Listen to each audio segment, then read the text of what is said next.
Hey guys, it's Mama to Wife One, and it is time for me to do a recap on Married at First Sight. This is season 12, episode 12. For those of you who don't know me, I am Mama to Wife of One. I try to upload a video every week giving a recap and a review of Married at First Sight. Specifically, if you guys are not familiar with Married at First Sight, though I feel like you probably are if you clicked on this video. The premise of the show is that these single people go to these experts and say, hey, I want to get married. The experts say, okay, fill out this very long questionnaire. Let's go through a little bit of, not counseling per se, but they meet with the experts. The experts see their home life, talk to their family members, their exes, and all that stuff. And then at the end of the process, they say, hey, okay, we found you a match. So in 2 weeks, you're going to get married. And all you're told about the person you're marrying is their ring size, and you go pick out the ring. Now, in past seasons, in like the very beginning, none of the couples met each other until at the end of the entire process, where they finally met. Like, oh, you're the other bride, you're the other husband. Oh, it's very nice to meet you. But now they integrate them earlier in the process, which I think is probably a good thing, because even though they have their family and friends nearby, it's nothing like talking to another person who's going through the same struggles you're going through by marrying someone at first sight, having to merge your lives together, having to kind of have a mirror up to your face about your shortcomings as a wife or your shortcomings as a husband. So they have, normally the brides get together different times. Sometimes they have them come together to pick out rings. Sometimes they have them come together, like have a joint bridal shower together or joint bachelorette party. And they do the same thing with the guys. And then they all send them on the same place for the honeymoon. They're all staying in the same place. And they all now put them all up in the same apartment when they come back. So that's easy for the couples to lean on each other, to learn from each other, and all that stuff. So now that you're all caught up, we are at episode 12. The couples have been married for 1 month, about 30 days. The experiment is 8 weeks. So at the end of 8 weeks, they have to come back with the experts and decide if they want to stay married or if they want to get a divorce. So first we'll start with Brianna and Vincent, because they're like the happiest couple. And I still like Brianna and Vincent. I think they're still very cute together. I think their communication with each other is great and fantastic.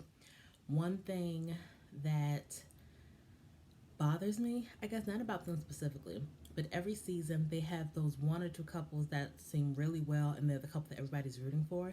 And so that one couple becomes unofficial marriage guides to the rest of the couples. And it's like, yeah, maybe you should do this, maybe you should do this, because me and my husband, we do this and it works wonders. And it's like, and I actually kind of want to address that a little bit. When you first get married, or when you first have a child, everybody and their mama got an opinion about what you should and shouldn't do, how you should talk to your spouse, how you guys should do your finances, how you should raise your kids. It's nobody's business. And it is hard to not give your opinion to someone when you've learned all these lessons yourself in your relationship, whatever. And I get that. But that can be dangerous sometimes, because every couple is different. There are some basic rules, I guess, that most marriages follow. But at the end of the day, you are you, your spouse is who they are, and no one can really dictate how things should and shouldn't go, because they're not in the relationship with you. So Brianna and Vincent, I feel like them reaching out to one of the couples in the episode to kind of give them advice, I feel like that was the producers nudging them to do that, as opposed to them taking it upon themselves to do that. That's my opinion. Because there's also one scene where they're talking about Paige, and the producers are asking Brianna, like, oh, how come you haven't told her blah, blah, blah, blah, blah. And Brianna was like, tell her what? She was like, I can tell people something all day long, but I can't make them do anything. So what's the point of me saying something? And I was like, thank you, Brianna. I appreciate that. So that's them. They're still really cutesy. I really like them. They're definitely the couple, not to watch, but the couple that you believe is going to make it, because not that they don't have any issues, but they seem to really want to be there. They want to be in this marriage. They want to be there for each other. They genuinely care about each other and are trying their best to make it work, which I can appreciate. Haley and Jacob, they, I believe, are trying to make these last few weeks as fun as possible, because they both know that they're not going to go the distance. I personally think they're not going to make it. I personally think that they know they're not going to make it. But it's like, you know what? We're here. We're up in this apartment for free. We ain't got to pay rent for a little bit. So why don't we just chill and just enjoy the rest of this time? That's what I genuinely think. Now, do I think they signed up for this because they actually wanted to be married? I do believe that. I don't believe they were a good match. I believe that Jacob kind of wanted to get married. His whole thing was, I want to get married before I'm 40, and he's 38 years old. So in his mind, this was like the last resort for him. So I understand that. I don't think that's necessarily the best reason to get married. And for her, she was just like, I'm always the bridesmaid and I want somebody and blah, blah, blah, blah, blah. But she has a lot of issues. She likes to put up walls when things aren't going perfectly. She likes to run. That's like her first instinct. So it seems to me like she should have gone through some kind of not intense, but definitely gone through some kind of therapy first before she thought about getting married. Because marriage sounds great on paper and it sounds great on the surface. Like, oh, I'm going to have somebody there with me all the time. That's wonderful. But marriage is a lot more than just having somebody on your arm. And I think that she didn't think things through about what this was going to mean and how you can't run away from marriage, sweetheart. You're married to this person. Now you have to see him every single day when you wake up, every night when you go to bed. And I don't think she really thought about the full scope of that, the reality of that. So I feel like they're awkward to watch because on one hand, Jacob is very emotionally mature. He doesn't have a problem having the tough conversations, and she doesn't either. Like, I feel like whenever he brings up these tough conversations, she not indulges him, but she answers him. She talks back to him. She's very upfront with her feelings and all this other stuff. So that's not the problem. The problem is he'll start building up a scenario in his head that, oh, she's doing this because of this. She feels like this. So he's building it up in his head and basically coming up with arguments for the things that she's saying in his head. And so when it comes out of his mouth, it comes out as very combative and very, what's another word? Just kind of accusing her almost of doing some things. And she's like, you didn't say any of this to me, right? That was a conversation you had up here, but you never said it out of your mouth. So you're jumping in the middle of a conversation that we haven't even started yet. And he's done that several times. And he'll do it at inopportune times. It's like we're at a winery and we are having fun. We're enjoying our first month anniversary. Why can't we enjoy this time? Why, while we're in the middle of drinking and sampling and eating or whatever, why in the middle of all of this fun time that you have to bring up, you don't really like me, do you? You don't find me attractive, do you? So what are we doing here? It's like, I thought we were here enjoying ourselves. That's what I thought we were here for. And I feel like there's a time and place to have every kind of conversation, but he picks the inopportune times to have them. And I'm sure she's frustrated because he almost blows up at her with every conversation and has to turn around and apologize. And then he'll say, like, well, I apologize. I think we're in a good place now. But how many times do you think you can apologize and she'll just be like, okay, well, that's just him. Let's just, kind of dismiss it. Because she's never going to really dismiss it. It's different if, he's doing this over the course of a long courtship or a long marriage that, oh, I apologize and I blew up and yeah, it doesn't happen that often. It's been 1 month and you've had at least 3 or 4 of these kind of conversations that end up in a fight. So if that's what she's seeing, she's going to assume that, okay, if I stay with you, this is going to happen all the time. And who wants to sign up for that? So he annoys me when he does that. But Haley also, I think, checked out a long time ago. And you know what? She's not attracted to him. She's not attracted to him. There's nothing she can do about that. But at the same token, they've had those couples in the past where someone wasn't attracted to the other person, but the attraction grew the more they got to know the person. But she doesn't feel, it's hard. The conversations they have with each other outside of fighting, just a regular conversation, is so awkward. And she mentioned that to Brianna. She was like, sometimes I'll ask him a question or I'll talk about something that has to do with me. Like he'll ask me something and I'll be like, oh yeah. So, last year I lived in Thailand for a couple months. And he was like, oh, okay, well, maybe we should deep clean the house. And a normal person would be like, oh, wow, you lived in Thailand? Oh, well, what brought you there? How long were you there? Did you enjoy it? Would you ever want to go back? Follow-up questions to prove that you're really trying to get to know this particular person. And she gets crickets. She gets nothing. But whenever he talks, she does indulge him in conversation. And she does ask questions in an attempt to get to know him a little better. So I think in her mind, when he doesn't do that, she assumes that he doesn't really want to get to know her better, which can be frustrating. So I understand, I think, both points of view from them. I just don't think they were, A, I don't think they were a good match, and B, I don't think Haley was ready to be married. So I've said from the beginning that I don't really see that happening. I don't think they're going to make it. And, okay, we'll talk about Clara and Ryan. Ryan pissed me off this episode. This man had the audacity to say he was hanging out with all the husbands at Eric's house, and he had the audacity to say in his like talking head that I'm probably better than 99% of the husbands that have ever been on this show. He said, matter of fact, let me make sure I get it right. Um, oh, I didn't even have it. I didn't put it on here. I thought I put exactly what he said. That's basically, yeah. He thinks he's done an incredible job at being a husband. And because he was basically, I guess, was giving Jacob advice about Haley. And he was like, I think I've done an incredible job at being a husband. And I think Jacob could really benefit from my advice. And it's like, he's Clara already said that he was confident. She said that kind of at the beginning when she met him, but I don't think we've ever seen this level of confidence from him. And all I kept saying was, okay, you think that you're better than every husband that has ever been on this show ever. Ask your wife if she feels the same way, and I'm pretty sure she doesn't. And so with Ryan, one thing, so their biggest thing is that they have not had sex. Every other couple has had sex by this point, but not them. But they do everything else. They have oral sex. You know, she's done hand jobs, but they just have never had penetration. And this episode, she even had a person come over, a tantric yoga person come over, put them in some, compromising positions. But whenever they were in those positions and they're supposed to gaze into each other's eyes and all this other stuff, he would kind of make a joke about it or seem really awkward about it, which is giving a lot of people the impression that he's a virgin. Because whenever the conversation of intimacy comes up, like she's like very open and honest with the way she speaks. And he's just always like, oh, well, I think we're doing a good job of building trust with each other. And, it just takes trust. Like for me, you have to, to have trust with me, you really got to earn that trust. Like, blah, blah, blah, blah. He keeps like drilling that in her head. And as a wife, if you keep telling me this over and over and over again, that means you're basically telling me I do not trust you yet. And what kind of wife wants to hear that all the time? And then I also have an issue with him being in charge of the flow of their relationship.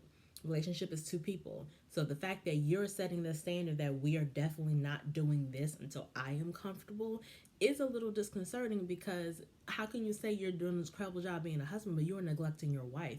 You're rejecting her basically every single day when you do not have sex with this woman and not tell exactly how you feel about her. Like, what kind of woman wants to deal with that? And from the beginning, we've seen that Clara is very vocal about everything. It's just a personality. She's very vocal. She doesn't have a problem speaking her mind. But as the weeks go by, every episode, whenever she's around him, she's quiet. She'll say things every once in a while, but it's like he's taking her voice from her. Not really taking her power, but definitely taking her voice, where she's like doesn't want to say anything, to the point where not last night, but 2 nights ago, at the end of the episode, it showed her, I guess, in Haley's apartment, and it's her, Haley, Brianna, I think maybe Paige is there, and she's going off about Ryan. Like, I just don't understand. We do everything else. Like, what is the big deal? It's just sex. I don't get it. And she's like letting it fly. And that was when I realized, like, oh, she has to let it all out now, because she can't do that with Ryan. He hasn't created an environment that makes it comfortable for her to really be herself, and that's a part of her personality. So I was like, that's not a good thing either. And that's definitely a bigger problem, that again, him basically running things and making these decisions by himself without really consulting her gives her the impression that she's not really in a place to make any demands for herself in this marriage. And so they're not looking that great right now. They're definitely on shaky ground. I don't know what's going to happen with them. I want them to work it out. I don't know if just having sex will be like enough. And the other thing is, like, you're doing all this stuff with him, you're doing all this physical stuff with him, but you're not getting satisfied all the way, and you're still moving some of your stuff into his house. Like, not the apartment that the show has paid for, but everyone keeps their same house or apartment or whatever, because just in case after 8 weeks you decide to get married, you need some place to go. So she's taking some of her things from her apartment that she had by herself and moving it to his house, because in her mind, like, oh, we're married, so obviously we're going to go back to your house. And after the experiment's over, that means nothing. That just means, okay, we've been together for 8 weeks, but now we need to start our lives as a couple. So she's all in. And I think her moving stuff in there proves that she's all in. And she's not looking at this as an experiment. She's looking at this like a marriage. So the fact that he doesn't see that and see like, oh, wow, she's in this, really in this, and he's not doing nothing about it, it's like, how long do you expect this woman to wait? And granted, for us, this is episode 12, so that means we've been watching this for the past 12 weeks for 3 months. But for them, it's only been a month. So the timing, I always have to remind myself of that as well. But I don't know. Like, I know she's frustrated by it because with her, again, it's not just, oh, we're not having sex. It's that you are constantly rejecting me and constantly telling me that you do not trust me. And you're the one making the decisions in this relationship, and I feel like I have no voice. That's a deeper, bigger issue. I'm going to do Paige and Chris next. I was going to save them for last, but Virginia and Eric just had a lot more stuff, so I kind of want to dig a little deeper into them. Paige and Chris, obviously, fortunately, thankfully, they didn't have any scenes together. Basically, they're getting divorced. Finally, though, we see Paige have a conversation with her people. The past few weeks, I've just been so frustrated and pissed off. As a black woman, I feel like she's being portrayed as a black woman who does not have any support. The only people that she's talked to is Chris. She's talked to the other wives, and at one point she talked to Chris's friend who's the pastor. But she has not had her homegirls, her parents, anybody that only has her best interest at heart. None of them have been, at least on camera, have not been there to talk to this woman. And it made me feel, again, as a black woman, that you're portraying that this black woman doesn't have any support. And I hated that for her. So finally, this episode, she's in her apartment and she has her brother and sister-in-law come over. Now, her brother said some great things, but what I but what I wanted to see was her sister-in-law kind of chime in. Because, again, we haven't seen any females in her life. Brianna is cool and the other wives are cool as well, but you haven't known them that long, so they don't really know you as a person. And I wanted to see a woman in her life really kind of step up and give her that advice, or an older woman or something. So the sister-in-law didn't say anything at all, at least not on camera, so I didn't really like that. But the brother said that, he says she should embrace the struggle so that she can appreciate the blessing when it comes later. And he looked very calm, and someone I listened to last night said the fact that he looked so calm meant that he wasn't surprised by the things she was saying. So they've been kept in the loop about what's going on, because I want to believe that if my husband acted the way Chris did to Paige, and I told my brother, that he would be incensed and he would be pissed off. My brother, or my group of guys that are like my brothers, if I told them, they would be pissed off and they would just be indignant, like, no, I can't believe he did that. They'd be protective, as most men are for the women that they love. But the brother was really chilled, and so it's like he probably has been sitting on this for a while, and he was calm. He was just like, embrace the struggle. And one thing that I thought was really not interesting, because I already knew it, but her brother was like, just take this as something that you did and something that didn't work out, but you have the rest of your life ahead of you. Like, imagine what's going to happen when you're 30. When he said that, I was like, oh, that's right, she's not even 30 yet. Why is she getting married? And some people do get married in their 20s, and it's fine, but married at first sight is normally for people who are like, I've tried everything and nothing has worked, and so I'm ready to get married, I'm ready to settle down, and I need the experts to help me out because I can't help myself. But you're 26. That doesn't seem like a last minute thing to do. Not last minute, like last minute meaning, this is my last resort to get married because I've tried so long to find a husband and it's not working. You're 26 though. Like, I forgot that she was 26, and it's like, oh, that's right. Why are you on this show? I'm confused as to why you're doing this. And I go back to my original point last week, that I feel like they need to change the stipulations of the show, and in order to apply for the show, you need to be at the least bare minimum 30. No one in their 20s should be signing up for the show anymore. That's just my personal opinion. Will probably never happen, and that's perfectly fine. But let me see, what are my other thoughts? Okay, so and it was funny because the way Paige normally talks to Chris and normally talks to the brides is very slow and calculating. When she talked to her brother, her speech sped up. She was gesturing with her hands. She was putting on her like clear black woman. Because then, what kind of issues and like was cursing and not like acting hood or whatever. But it was like the real Paige finally coming out. Like, oh, okay, I found my voice again because I'm around somebody again who has my back and who knows me as Paige, not as Paige from Married at First Sight. So she can let her guard down and be her actual self. And I was happy to see that, like, oh, there's Paige. That's what we've been missing this whole time. We have not really seen the real you. We've seen the you that you put on for the show, for your husband, not the meek person, because not that she never spoke her mind, but it's just like, well, I just didn't understand. Like, how could you do this? And God wouldn't allow me to do that. And and it was, and I knew from the beginning, I always said that the stuff that he's doing, if any other woman like was experiencing this, they would just immediately get in his face. They would be cursing him out, yelling at him or whatever. So the fact that she wasn't, I was like, she's trying to make sure she's seen a certain way on this show. She does not want to be portrayed as the stereotypical black woman. So that's why she's keeping it cute and not reacting the way she wants to. So I said that from the beginning. And it seems like I was right, because her personality definitely came out when she talked to her brother. But she said that she feels like Chris never gave the bare minimum. And she said that she feels devalued as a woman. And which I think is fair. But she was like, I'm going to focus on loving myself again. I need to find my own sense of purpose. And she's finally also realizing that she was in love with the idea of being married. And that's why she was trying so hard to keep this together, even though there were so many signs telling her, like, girl, this is not for you and he's not for you. So hopefully she'll be okay. And then Chris went and talked to his mama. And some people had an issue with the mother and the things that she said. I personally was just happy that we saw his mother and not his father, because his father, from the wedding and the honeymoon, the wedding and the day after wedding episode, his father's just a perv, and I was just so happy not to see him again. And who knows the kind of stuff he would have told his son.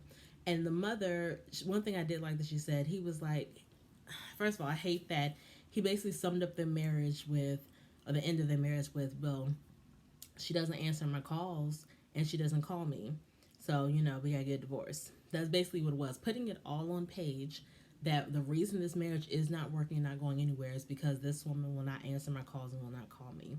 As if everything you did up to this point is moot. Like, and that's something a typical gaslighter would do, putting all the blame on somebody else, not taking any responsibility for the stuff that you've done. Everything is everybody else's fault. And the mother, one thing I did like that she said, he's like, yeah, she doesn't call me, answer my calls. The mother was like, well, rightfully so. Like, you went and, got your ex pregnant and then decided you were going to be with her. So why would she answer your calls? I was like, okay, mama. That's one good thing she said. Everything else was just like, well, I'm not surprised. My son, something doesn't work out, he tends to walk away. He doesn't stick with things. And the fact that this is you've had 2 fiancés and 1 wife, and you are not yet 30. That's a lot. And that's saying something, that you just make these rash and irrational decisions. You don't think things through, and then you don't see them through because you have 1 failed marriage and 2 broken engagements. Something's not right. And the sucky part about guys like him who are that narcissistic is that they never see that the pattern is them. You're the common denominator in these failed relationships. But of course, the problem couldn't possibly be you, because you have everything going on, and these women are just the crazy ones. And it's like, are they really? So I still have no love for him. I don't care about what happens to this man in the future. I don't care. Don't want to see him. Don't care. Now, Virginia and Eric, they are, okay, I will say this. 2 things. So the day after the wedding episode, we saw all the couples waking up next to their spouse, but we saw Paige in the room by herself because Chris was gone. He basically came back upstairs and said, I just had a panic attack because I'm not attracted to you, which I already covered in that episode's video. But I bring that up now because what Virginia had was an actual panic attack, and it looked so much different than what Chris claimed that he had. Because at the time I was like, you know what, I've never seen what that looks like. I don't want to assume he didn't have one, but he looks very calm and very put together. So seeing Virginia, I was like, oh, that most likely is what a panic attack looks like. She was shaking and crying, and I feel like it was just a culmination of everything that has happened over the past 30 days of being with this man. Not that he's an awful person. I just don't think he's the best husband, but that's my personal opinion. But I think just thinking about all the changes that she's had to make, moving in with someone, actually being married to someone, what are we going to do after this, where are we going to live, like stuff's happened with her job, like everything was just piling on her all at once. And what made me upset is that in this moment of her sitting on the bed crying and shaking and not wanting to be touched. And you could tell she's out of character because Virginia is normally very loose and fun and she's all these things. So, as the husband, you see your wife in a mental state that you are not familiar with, and you can tell something is wrong. You, as the husband, your job is to figure out how can I help my wife. Even if you are not familiar with panic attacks, you've never seen her have one before, you still, and even if you don't know that's the name of what is going on with her, you still see that something is wrong. So in that instance where she's looking that upset, you should not be condescending. You should not be talking down to her. You should not be just your normal arrogant self. Get into husband mode and look at her and ask her, okay, you're scaring me. What do you need me to do? How can I help you? Do you want me to step out of the room for a little bit? Do you want me to bring you some water? Like, ask questions, figure out how you can best help her. Because for her, she says she's been dealing with anxiety for the past year. So she may not know necessarily how she needs to be helped. But that was the perfect time for him to say, babe, you're scaring me. What can I do to help you? I love you. I don't like seeing you like this. What can I do? What do you need from me right now? As opposed to him still trying to have a regular conversation with her in his normal condescending, arrogant way, that's exacerbating the situation as opposed to de-escalating it. And it made me so mad because that was the perfect time for them to have kind of that bonding moment. And then I hated that after that happened, like the next day, she went to Brianna's house with her and Paige, and they're just like catching up. And so she didn't mention that specific incident, but she definitely said like, I've been dealing with anxiety for the past year, and I think I need to have some therapy with it because I don't really know how to deal with it, and it's just a lot of stuff going on. And it was her taking on everything herself, and not and maybe she didn't know how to put this out there. Maybe she didn't put two and two together that, okay, the anxiety happened a year ago, but all this stuff with your husband is making the anxiety kind of come to the surface. And I hated that she put it on herself and kind of went and apologized to him for acting crazy. And it's like, no, you weren't actually. Anxiety is a real thing. That's not you acting crazy. And for him, like hearing her apologize was like, oh, well, yeah, it's okay. It happens. And it's like, no, again, as a husband, shouldn't have been like, well, babe, that really worried me. And you weren't acting crazy, not at all. You were being anxious. That is a real thing. And I feel like as a husband, again, if I've never seen that before, the first thing I'm going to do when she leaves the house, I'm looking up anxiety attacks. I'm looking up panic attacks. I'm looking up how, as a spouse, I can support my wife when she goes through this stuff. I'm going to do the research to show her that I'm here for the long haul, A, and B, that I am here for you. And that did not happen from him, and that really upset me. I'm like, this was the perfect time to do that. And the fact that she felt she needed to apologize for her actions, apologize for the anxiety taking her over, it's like, no, sweetie. It made me really upset. And I felt like, but I did think that this is the most honest and vulnerable I've ever seen her be. And she's definitely calls him out on his stuff when she didn't before. And I just hate that he doesn't understand how controlling he is, or he doesn't admit to how controlling he is. And also, a lot of the episodes centered on the husbands relating to their wives' dogs, which is like a small thing, but this is the first season where every single wife has a dog. So it's like them adjusting to being a dog dad, and I was like, okay, that's fine. But with Eric, he has a dog and she has a dog. And he's like, yeah, Tex is good. When I tell Tex to stay, he stays. And Rocky needs discipline and he needs training. He needs manners because he does this, this, and this, and blah, blah, blah. And she got really upset with it. Like, that's my dog. Why are you trying to change my dog? And he's like, no, but it's not your dog. It's our dog now. We're married. So I don't understand why you always get upset when I'm trying to do something with Rocky. Like, he's our dog now. And so Eric's mind, his thinking is, my understanding is that his thinking is, this is our dog. And with her allowing me to take an active role in training Rocky, that is proof that she is in this, that she's not still separating things in her mind of this is my life and my stuff and my. If she allows me to do this with Rocky, then she has it in her mind. She's making that shift from my things to our things. That's how he sees it. How she sees it is, you are trying to control all the things that I'm doing, and you're also trying to tell me that the things I have been doing are wrong. And he talks down to her all the time. And I love that she is noticing it and she is saying something. She is not a silent person. She's like, stop talking to me like I'm 12. Please stop talking about this. And what irks me is that he's always saying, I'm so afraid that she's not in this. I'm afraid that she's not really in this for the long haul, that she's gonna run up and leave. He keeps saying that, but every episode he's giving ultimatums like, yo, if you want to get out of this, feel free to walk away. If this is too much for you, you can leave at any time. He's always putting it on her that you can leave whenever you want to leave. It's up to you. If you don't want to be down with this, if you don't want to be in this with me, you can always walk away. You can leave. And the fact that you're saying that he said it 6 times in this episode alone, but he says it every single episode. So the fact that you're saying that to her all the time is basically giving her the impression that you can so easily toss me away. That would be so easy for you. So how are you concerned about whether or not she's going to stay when you're telling her all the time that you can toss her away and you'd be fine? Like, I don't understand. And it's like he's putting it on her like, well, if you don't do these things, you can walk away. And then another thing that got on me is after she apologized for being crazy, which really made me upset, that he was like, I see that you're making changes and I really appreciate the changes that you're making. I know it's not easy for you. And I got to thinking like, okay, he's praising her for making these changes, but has he changed anything since they got married? And he hasn't.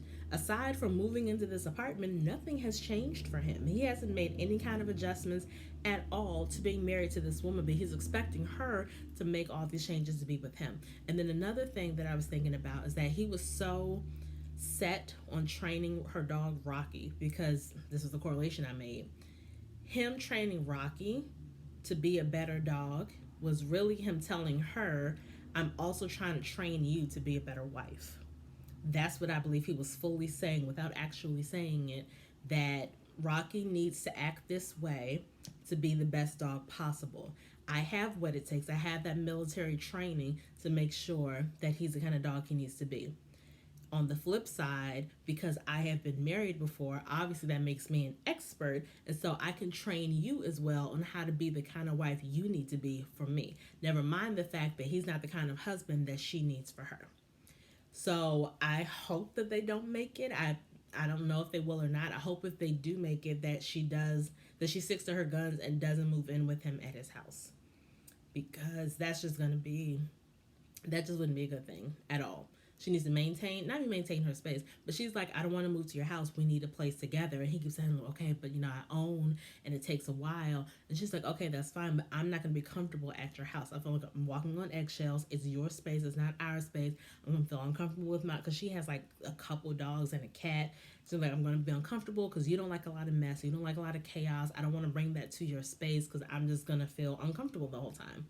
And he's like, well, she's like, why can't you go to my place? I'm not going to your place. But you want her to go to yours. And you're not wanting to compromise, but you want her to compromise. He just gets on my nerves all the way around. And at this point, it seems like the only couple that's going to make it is Brianna and Vincent. Though I still have hope for Ryan and Clara. I hope that they can really make it. Next episode, which they didn't do the first couple seasons, but something that they do now, before decision day, it's like they have almost a mini decision day where the experts talk to the couples as individuals and basically talk to them about, okay, where do you think you are now? Where do you need to be in order to say yes on decision day? Are you willing to do that? Are you willing to kind of stick it out at least until decision day? That's what the experts ask all the couples. So it's definitely going to bring up some issues that they probably haven't discussed with their spouses yet. And it's definitely going to make them kind of look at the future beyond the 8 weeks. Like, this is the point where you're at the halfway mark and you're like, oh, is it something I think I want to have next year, the year after that, the year after that? So it'll be interesting, but I was just Virginia Eric like pissed me off the most. Like, I was so disappointed in that situation because I felt like there was opportunity for it to be a really great learning moment for them and for the audience watching, but they just completely missed the boat on that. So that's my review and my recap of Married at First Sight, Season 12, Episode 12, and I will see you guys next week. Peace.